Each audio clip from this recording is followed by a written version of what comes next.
most people know about Resident Evil, having 10 main storyline games and around 30 remakes and spin-offs. Resident Evil originally released March 22nd, 1996.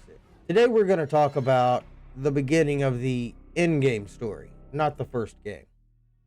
With rumors of a Resident Evil Zero remake game and a possible film adaptation, this entry needs, I'm going to say, a fresh look, because I don't necessarily agree with what everyone else says. However, I'll save my opinions for the end.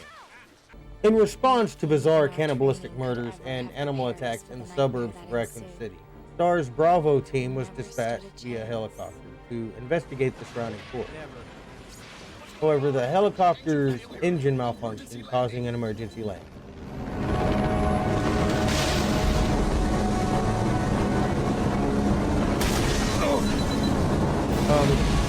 That's not how you land a helicopter. Yeah, landing helicopters doesn't work that way. Bravo team sets out on foot to search the immediate area, finding a military jeep upside down with 2 dead soldiers and a missing prisoner, Billy Cohen. Court order for transportation. Prisoner Billy Cohen. Rebecca Chambers, the main character, sets out to find the missing prisoner, as well as a train recently abandoned and full of dead bodies.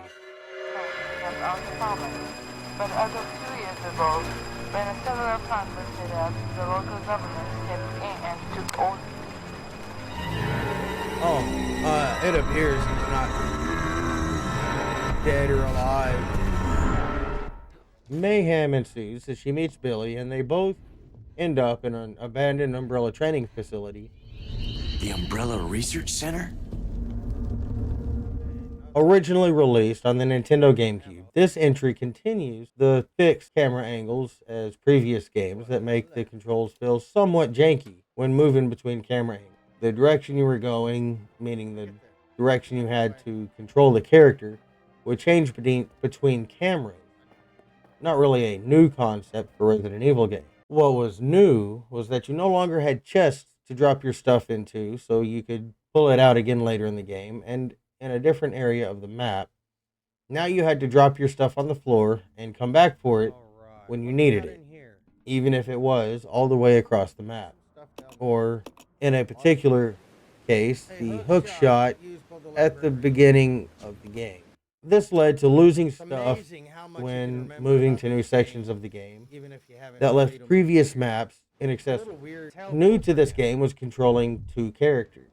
You start as Rebecca Chambers, however, after meeting Billy Cohen, you now have the ability to switch between Rebecca or Billy to accomplish certain tasks, with some areas only being accessible to one or the other character, depending on character strength. This, for me and many others, led to pushing the wrong button while being attacked, and suddenly you're the other character, listening to the original character yell for help through the radio. Not right. Yeah, I know. Billy, help. Matt Casamassino with IGN rated the game an 8.2 on release, with complaints about controls, illogical puzzles, and parts of idle management. However, they do speak highly of the atmosphere, graphics, the ability to control 2 characters at once, as on the GameCube, the right joystick controlled the other character to move them out of your way or to specific areas. And the updated item system of just being able to drop items where you are instead of looking for a box to put them in.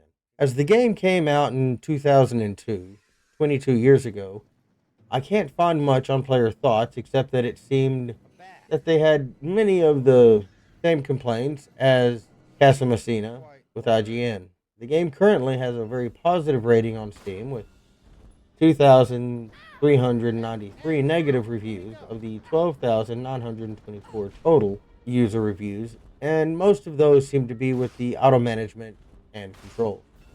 Currently, overall, players feel the game doesn't mesh well with the rest of the series canon, the original remake in particular, as Rebecca goes through so much in Resident Evil Zero just to be scared and timid in the next game that takes place the following night, and a belief that the game doesn't really add anything to the series as a whole.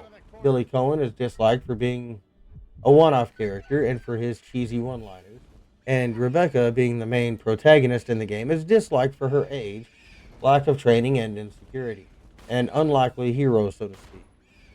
The idle management is very heavily criticized by longtime fans because the boxes allowed the ability to bring items to the next area of the game, where the drop system meant you had to travel as far back as the beginning of the map at times to get an item you hadn't used recently, such as the hook shot.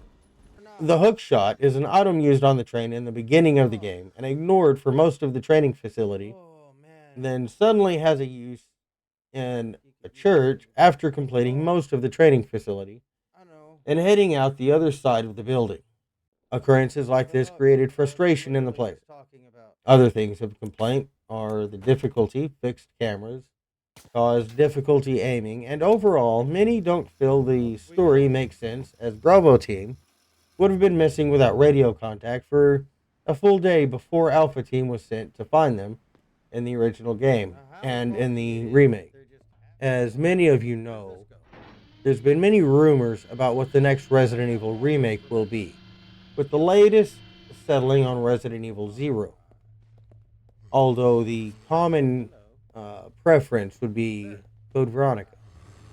Resident Evil Zero, Code Veronica, and 5 remakes have been on the rumor mill for a while now. It's believed that a Resident Evil Zero remake could fill many of the plot holes left by the original, thus creating some desire for this title as the remake. Resident Evil insider Dust Golem recently leaked with educated speculation that the next title will be Resident Evil Zero, starting the post on X stating that nothing had been recently disclosed, so everything should be taken with a grain of salt, and this is educated speculation. Nothing was said about the actual development of the game, however, it stated that it should wrap up development close to the same time as Resident Evil 9, and that it may, on release, be a Nintendo Switch exclusive, as with the 2002 Resident Evil Zero, also being released exclusively on the Nintendo GameCube. It was stated that it would likely be released later on other consoles. Also included with this rumor was speculation that the next movie will also be based on Resident Evil Zero. The post says that Screen Gems / Constantine Films is contracted to release a new movie every 5 years, and since Welcome to Raccoon City released almost 5 years ago, the next movie should be releasing by next year, with heavy rumors that it will be based on Resident Evil Zero, featuring Rebecca and Billy as the protagonist. Franchise fans mostly don't seem to be super hyped about it, mostly just wishing the game would just disappear as if it never existed. Those who enjoyed the game are hopeful for changes in the line of bringing back item boxes and making the two character work better and two-player co-op. Let me know in the comments your thoughts on these rumors and whether or not you agree that this should be the next game. What would you like to see in it? My opinions. I loved the game when it came out. I pre-ordered it. And I played it. And of course, with any game, there was plenty that I did not like. I didn't like the setup switching between characters. It took so much away from the atmosphere of the game. I didn't like switching between characters. It took so much away from the atmosphere of the game that it made it less scary. There were puzzles that didn't make sense. There's one about lighting candles or whatever around these animals, and you had to put them in order of something, but it just wasn't clear. It didn't make sense to why should you do this to open this gate? Who would do these things in general to move around? I love the puzzle element of the Resident Evil games, but I always asked myself, why? Why is this the way that they're choosing to traverse their lab or home home before they get there? I hated dropping stuff off because with the hook shot, I'm the one, and I did it in this game. I think I cut most of it out. This is me right here. Well, this is the beginning of the game. It really don't look that crappy. That's from camera to TV. It looks better on the replay. The the part about going back and or dropping things anywhere is once you use the hook shot on the train, you never have to go back and get it throughout the training facility until you've gone throughout most of the training facility out the other side.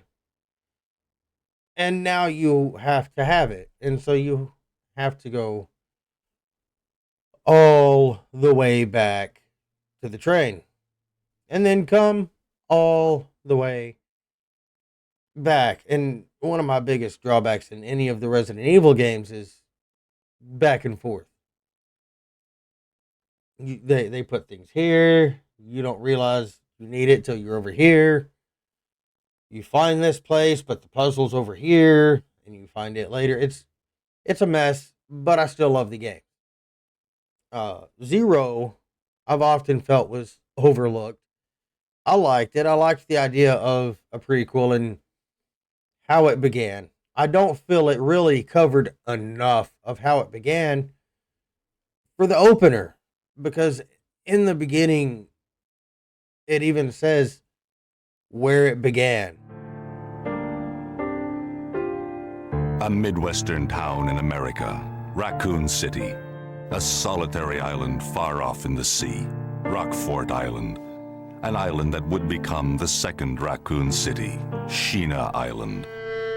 There are still many unanswered questions about these seemingly unrelated yet intensely traumatic events. Though it is believed that the international enterprise Umbrella was somehow involved, little is known as to the origin of this faceless corporation. When was it established? By whom? Who started it? And then you just kind of get documents you find along the way. And, there's some element of it in the at the final boss fight. But overall, my hope for a remake is that they cover this better. Of course, doesn't have to be this remake. It's a rumor. I would look forward to a remake of Code Veronica. I would not look forward to a remake of 5. There's my playthrough of this here, there, it's up above my head somewhere. I did not enjoy that playthrough. I didn't enjoy 5 when it came out, or 4. That's another unpopular opinion for another time. The movie, I don't look forward to the movie. I didn't like what they did with the other movie, Welcome to Raccoon City. They made Leon a crybaby, and that was the beginning of the end for me. The movie was just a lot of fan service, and that was it. I enjoyed the little bits of, I remember that from this game and that from this game. The story sucked. And so if that's the route they're going with any other movie, I'm not looking forward to it. Hopefully they'll do better and actually follow the S.D. Perry wrote some books that followed the games, but not as much. The books were very enjoyable. They were off of the game, but just off of the game enough to make it an interesting read without explicitly copying the game. That's what they should do with the movies. Okay, that's my opinion. I'm done ranting on that. Let me know what you think in the comments about the possibility of a remake. You can rant about my opinion. What remakes do you want to see be the next one or the next in line? Should they remake 5? Or should Capcom just create original stories with the elements of the original ones that they did in the remakes? Atmospheric, it's not all action and fighting, and you find tidbits along the way to fully put the story together. But all that in an original story. That's something that I would like to see them do. Anyway, let me know what you think. Here's my playlist to my playthrough of Resident Evil 0. Thanks for watching, and until next time, have a great day.